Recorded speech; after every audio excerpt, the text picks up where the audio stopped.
Hey y'all. So yeah, the next stitched. Anyway, it's talking about issues that we have with these mixers, that they're not being, people aren't being trained. One, on like some of the petty discrepancy things that are causing a lot of the problems that they have, when either they're constantly having to run the shop. Like there was one guy,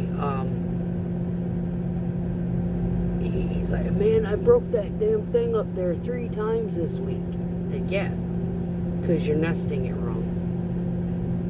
Is that it? Yeah, that's it. What am I doing wrong? I said, you're snugging it all the way to the right. All you gotta do is put it at a 45-degree angle. Oh. Hasn't had a problem since. Why didn't they teach us that? I said, because they don't know either. I picked up my truck, it's got a cradle. They had it snugged all the way to the right. The mechanics did that shit. There's little things on these front discharge mixers that, you know, when we get them brand new, even, I have had one truck where I have gotten the whole stack of the TI and the schematics and the actual owner's manual book. You know, like when you buy a new car, you get a whole fucking book with it. These mixers, they come with a book. Nobody has the book. So even the overachievers like me, I actually read the fucking thing. You know, because when we got our trucks when I was in the military, we had a book. It was a, PMS manual or whatever the fuck it was that they called it. The owner's manual to, the LHS, and it shows you in pictures where all the zerks are, where you have to grease it. Mechanics don't necessarily grease them, but maybe once a year when they come in for a TI inspection. The rest of the maintenance, that's done by the operator. So we have to crawl up underneath these things and grease the trucks. 93 zerks worth. Yeah. So there's certain things on these trucks that needs regular maintenance that even the trainer is not training the drivers on how to do a lot of this stuff. He's not giving the specifics. He doesn't understand the mechanics. He's just teaching them how to drive and how to discharge concrete onto the ground and control the joystick, but he doesn't teach them any technique. Nothing. It's almost as though it's a learning experience. This industry has a fucking revolving door. That is so bad. That is because new people who have never done this occupation before, they come into this expecting to be trained, and if you're with a trainer for over a week or two, you would think that they would have enough sense to teach these people that when you go to a pump, when you prime the pump, you need to have it like kind of full blast. Don't let the hopper get low, but you don't want to spill it out either. So you got to learn how to use your stop button, right? Or you get it discharging at a slower speed, and then you just jam on the gas and it'll speed the bowl up for you. So that way when you let off the gas, it slows down right away and you can stop it at the same time. Yeah, it's magical. Learn these little tricks. They don't teach them that. They don't teach them how to nest the chute proper. They don't teach them that if you nest the chute properly, it eliminates a lot less crud, which it's going to build up anyway. It's kind of inevitable, but a lot less of it will end up on the back side of your mirror and on your fender, which this side of the truck is the one that gets nasty first. Always. One is furthest from the bucket, because 9 times out of 10 the bucket's over here. And just what's blowing off of the chutes when it's nested and going down the road after you do a load, it's all over that side of the truck, right? It not only splashes the mirror and the fender, it splashes the water tank and the fuel cell and the fender on the backside and the bowl and the cab and the side of the door.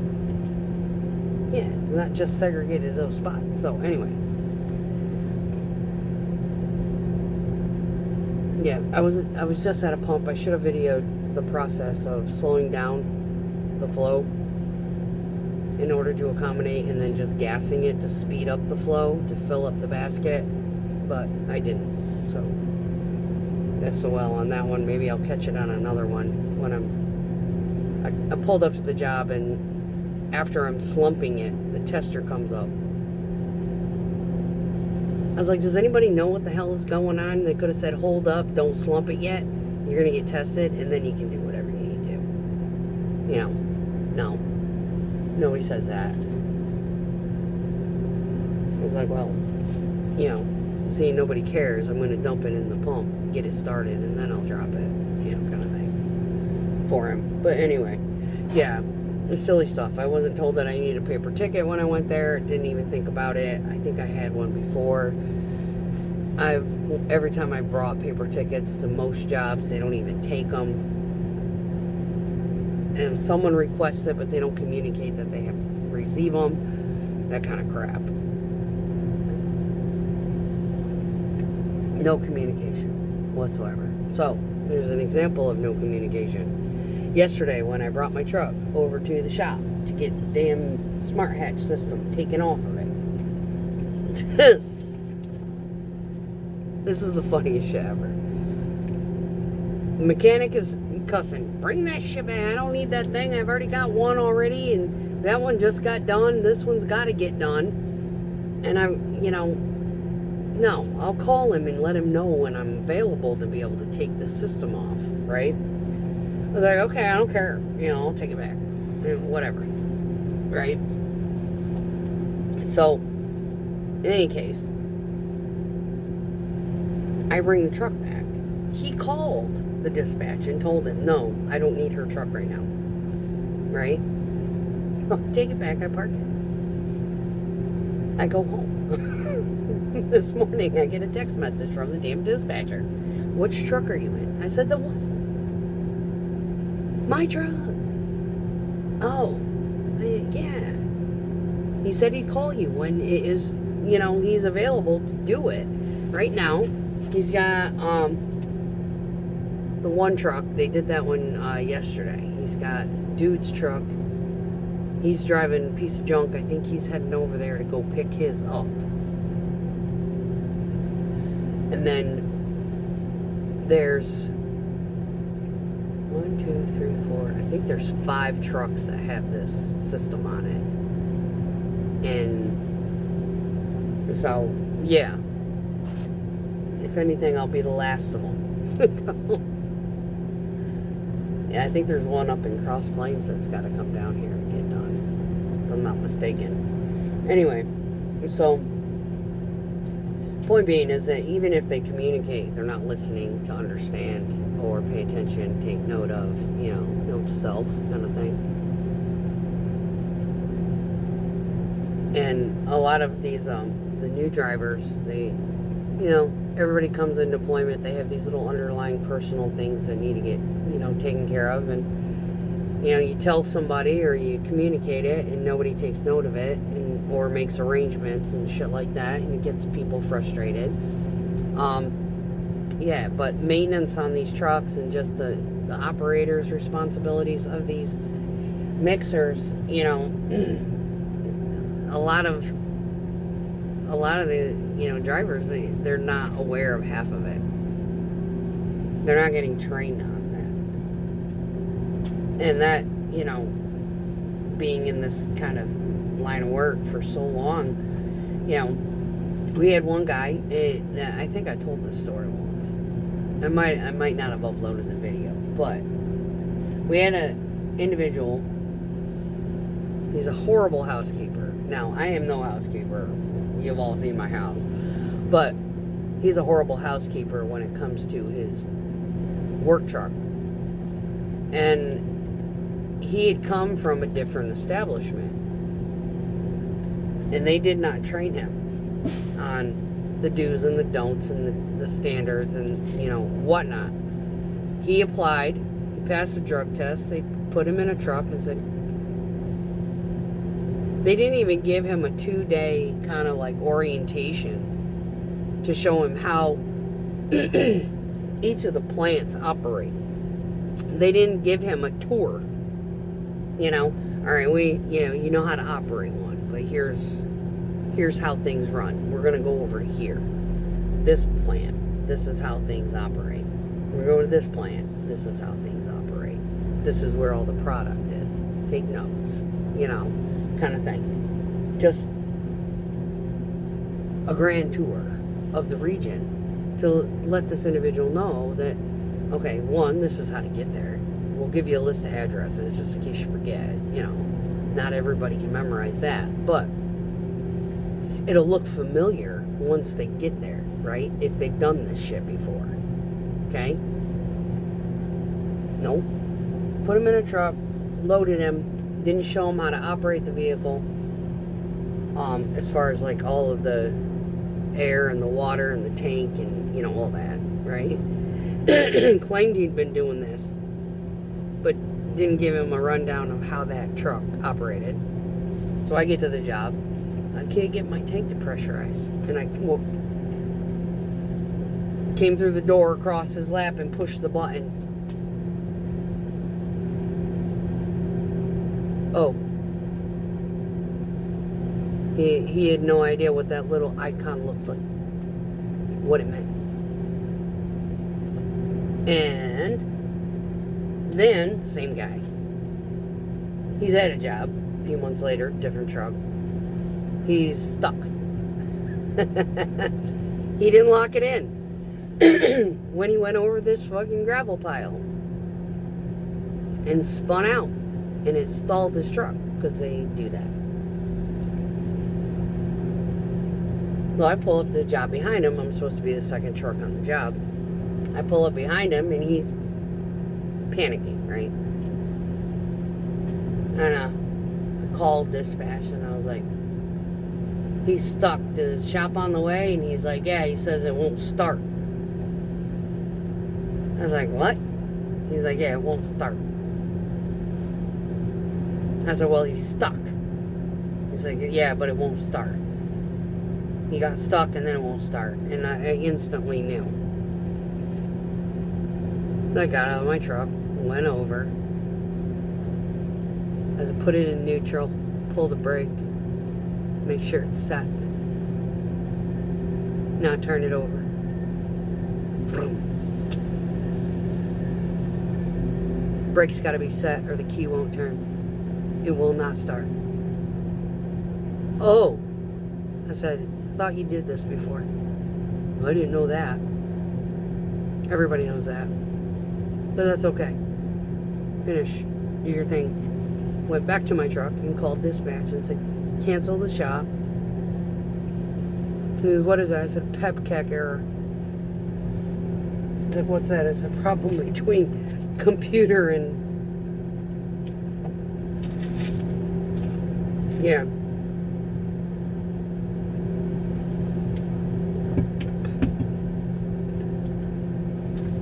As an operator not knowing how to operate.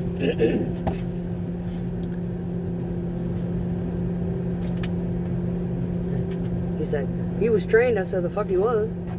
He's like, was he? I said, no. They threw him in a truck. I bet you they didn't even check to see how long he had even poured before he started this one. And now he's doing all sorts of wacky, ignorant stuff like he's never drove this shit before. He doesn't know how to keep a truck clean. That's starters. That's the worst part of it. I mean, it's one thing you get your fucking truck gets grungy. It's another thing you can't see out your fucking windows. You can't even see where you're going. Or your mirrors. To see what, you know, if you have room to change lanes or anything. Yeah, it's nasty. It's that nasty. We have one of those. That guy. I was working on the desk with a broken fucking knee, and I was trying to keep track of these drivers because the computer system was down. And when I went and looked at his live feed, I'm like, my God, how does he even see where he's going? So when he got back, I was like, you need to wash your glass, dude. That shit is disgusting. I got out there on a truck that used to be as clean as mine on the front, coated. He has not put a brush to that fucking thing since he has had it. Oh, he sprayed it with the diluted acid. Oh, yeah. But by the time he actually got to it, it was a waste of product because that wasn't going to eat off what he neglected. And that's already dried on. That kind of scenario. Yeah. He's too busy gabbing on the phone. Like, I left that job that I did a pump at this morning, and I parked on the side of the road because I could. It was, feasible. And I brushed down all of the speckles and got all that and worked on something that, was unable to be attacked at the time. Scraped a few of those little buggers off. Came back, and now I've been sitting for an hour. I just washed this yesterday. It's not cruddy enough yet to fucking worry about it. But he does not have a bucket or a sprayer. He has not gotten a bucket or a sprayer. We have buckets and lids inside. He has invested absolutely nothing into his occupation. I have bought, over the course of 9.5 years, probably 18 to 20 sprayers. Because the little valve systems, they stop pressurizing, or the little stem on it gets all fucked up, and, whatever. Just buy new ones. Yeah, he's done nothing, and the buckets are free. The brushes are free. But he's done nothing to maintain this kind of crap.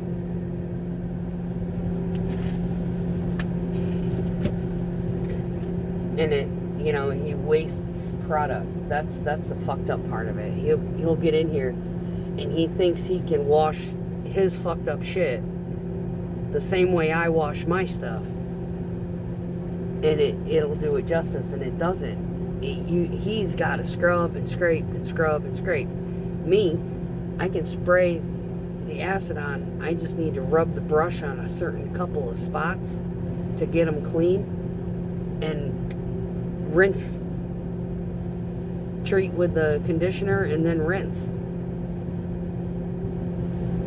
Even on my other truck, that's kind of dirty. But a lot of the areas where the drivers neglect, predominantly, even ones that have been doing this a while, they neglect this area, is the hopper lid, the one that we can literally lift it up to let thick slumps come through. That is black after 3 months. Brand new truck. Black hopper. This front nose, right here, this whole thing up above it, the very back side of it, is black. Because they don't ever do anything to clean it. And the very front end, when they discharge at the end of the day, they don't spray it off. And it becomes black. The chutes, they don't brush them off once or twice a day to try to maintain. Now the thing is, with this acid, it doesn't need to be rinsed off in some of these areas. Leave it on there. Let it sit. Let it eat through some of the layers. There's some spots where it does need to get rinsed off, like your glass and your mirrors. And headlights, But there's various components on here where it's probably best to let it sit. Because if it does get speckled, it's not going to stick as bad. That kind of thing. So, yeah, these are the little discrepancies that I've seen in behaviors for some of the operators that we have. There's a lot of operators, if it ain't their truck, they're going to treat it like shit. They don't care. I've had people borrow my truck and leave it for brand new fucking truck, all goobered up. Yeah, one guy I work with, someone was borrowing my truck one day because their truck had to go in the shop, and he was calling me. They're fucking your truck up. I was like, well, then fucking call management.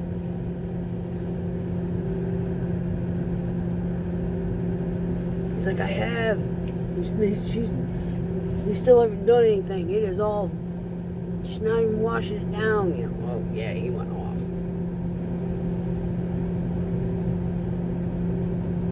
Well, I called up dispatch. I said, get them out of my truck right the fuck now.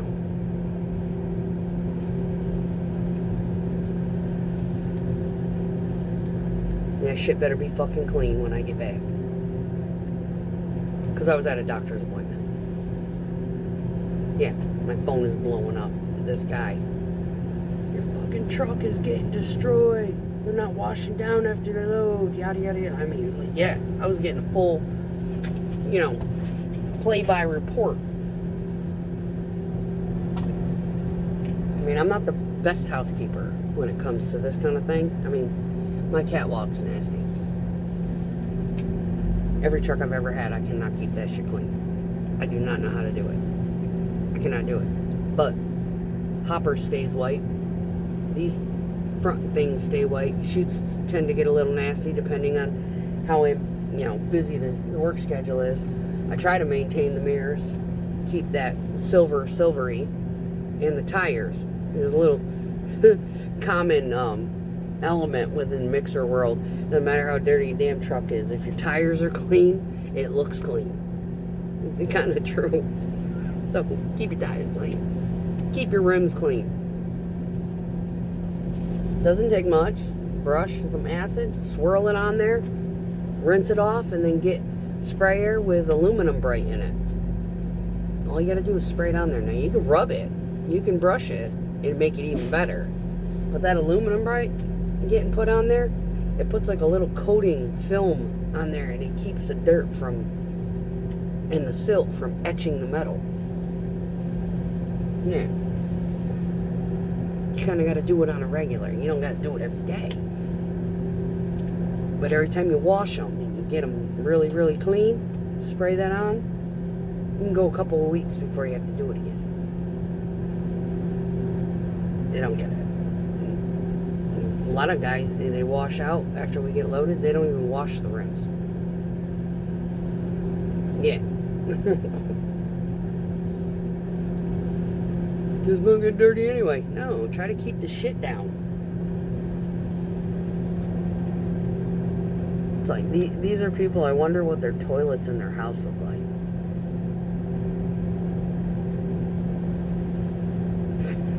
just wondering. Anyway, okay.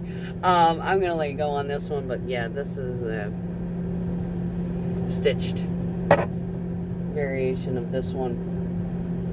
Talking for 23 minutes, bitching about people's fucking nuances and how disrespectful they are to equipment. Just fucking, wow. I think I need a vacation. Yeah. Bad.